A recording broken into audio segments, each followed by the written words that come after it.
না বাবা, আমাদের পক্ষে সম্ভব না।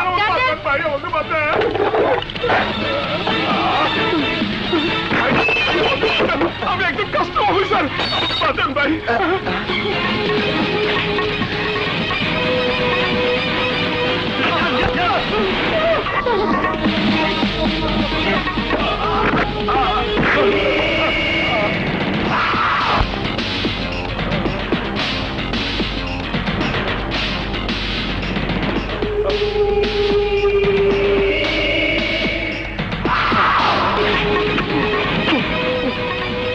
ভাই আমাকে বাঁচান, আমি একজন কাস্টম অফিসার।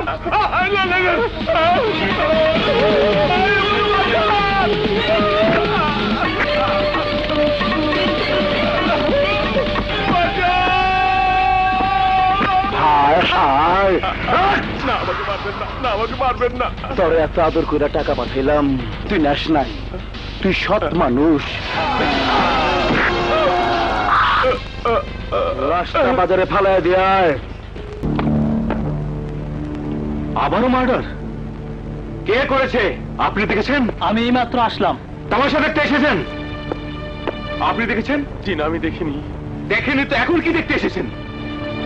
দিন দুপুরে একের পর এক খুন হচ্ছে, আপনারা দেখছেন, তারপরও মুখ বন্ধ করে রাখছেন। দুদিন পরে একই ভাবে আপনাদেরও খুন হতে হবে, কিন্তু কেউ সাক্ষী দেওয়া থাকবে না।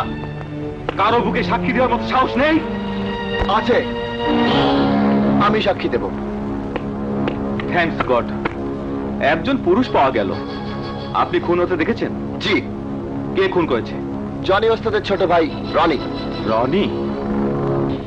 হায় হায় মামু, তুমি আর সময় পাইলা না।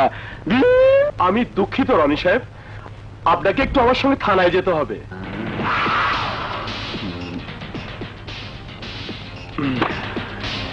আপনি যে কাস্টম অফিসারকে খুন করেছেন, তার সজীব নামে এক ছেলে নিজের চোখে দেখেছে এবং তার সাক্ষীতেই থানায় মামলা রুজু হয়েছে। আপনাকে আমার সঙ্গে একটু থানায় যেতে হবে রনি সাহেব। হায় হায়, সজীবের খবর লাগা। ভাইজানের খবর দে। শিকারী যেমন পাখির জীবন বধ করে আনন্দ পায়, আমিও তেমনি মানুষ হত্যা করে আনন্দ পাই। এ আমার 2 নম্বর ব্যবসা বন্ধ করে দিতে চায়। এর সহযোগী কাস্টমস অফিসার আতিককে রনি খতম করেছে, এবার এর পালা। ভাইজান, নিয়ে এসেছি। এটা আবার কে? ওর সাক্ষীতেই তো রনি ভাই অ্যারেস্ট হয়েছে। তাই নাকি? তুই জনি ওস্তাদের মাথার মণি রনি ওস্তাদকে জেলের ভেতর ঢোকাতে চাস? বাহ বেটা বাহ, তোর সাহসের তারিফ করতে হয়। এই তল্লাটে এমন কোন মায়ের সন্তানের জন্ম হয়নি যে আমার বিরুদ্ধে অবস্থান নেয়। তুই তাই করেছিস। ধন্য মায়ের ধন্য সন্তান তুই। চেয়েছে দেখ, মানুষ দেখে দেখে শেখে আমি কেমন করে একজন জীবন্ত মানুষকে কবরে পাঠাবার ব্যবস্থা করি। শয়তান! এই প্রতিবাদী কণ্ঠ, চিৎকার করিস কেন? প্রতিবাদ কর। জীবন ভিক্ষা চা, জীবন ভিক্ষা। বীরেরা কখনো অন্যায়ের কাছে মাথা নত করে না, মরণকে ভয় পায় না। বীরের মতো মরবি? মর! না, তোকে আমি এই নির্জন জায়গায় মারবো না। শুনেছি তুই তোর মায়ের একমাত্র সন্তান। তোকে তোর মায়ের চোখের সামনে নিয়ে হত্যা করব।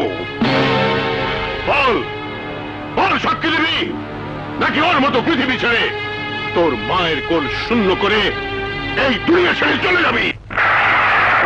দয়া করুন, আমার ছেলের জান ভিক্ষা দিন। সজীব আমার একমাত্র সন্তান, দয়া করুন। রনিও আমার একমাত্র ভাই। তোর ছেলে ওর ফাঁসি চায়, জনি মায়ের ফাঁসি চায়।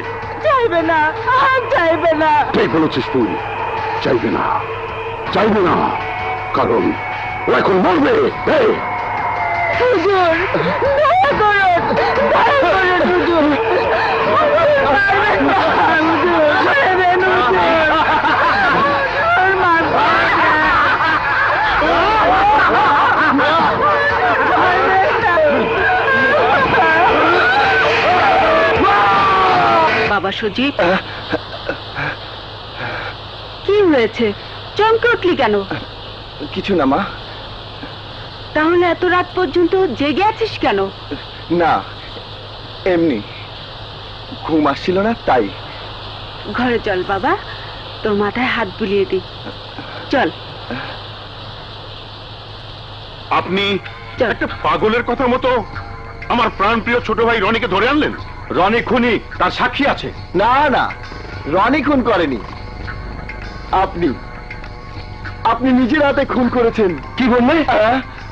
ওহ নো নো, আপনি নন, জনি সাহেব খুন করেছেন। কি বললি পাগলের বাচ্চা, পাগল? আমি খুন করেছি? তাহলে এই ভদ্রলোক খুন করেছে। পাগলটা বলে কি? আমি খুন করতে যাবো কেন? হ্যাঁ, সরি সরি, পেয়েছি। You you are the man, আপনি খুন করেছেন। তুমি এসব কি বলছো? ইয়েস, হ্যাঁ, আমি নিজের চোখে দেখেছি, সবাই দেখেছে। আমি কোর্টে দাঁড়িয়ে সেই কথাই বলবো।